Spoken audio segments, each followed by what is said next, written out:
इते हवा से ॿी अहम ख़बर शेयर कंदासीं। NA 148 मुल्तान ते थियल नंढी चूंड जा गैर सरकारी ऐं गैर हतमी नतीजा अचण शुरू थी विया आहिनि। पीपल्स पार्टी जो उम्मीदवार अली कासिम गीलानी 1596 वोट खणी पहिरें नंबर ते आहे।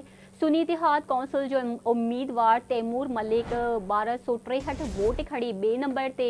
यूसुफ रज़ा गीलानी पारां सीट छॾण ते NA 148 ते नंढी चूंड कराई वई।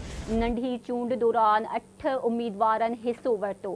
अवां सां ख़बर शेयर कंदासीं। NA 148 मुल्तान ते थियल नंढी चूंड जा गैर सरकारी ऐं गैर हतमी नतीजा अचण शुरू थी विया। पीपल्स पार्टी जो उम्मीदवार अली कासिम गीलानी 1596 वोट खणी पहिरें नंबर ते। सुन्नी इतिहाद कौंसिल जो उम्मीदवार तैमूर मलिक 1263 वोट खणी ॿिए नंबर ते। यूसुफ रज़ा गीलानी पारां सीट छॾण ते NA 148 ते नंढी चूंड कराई वई।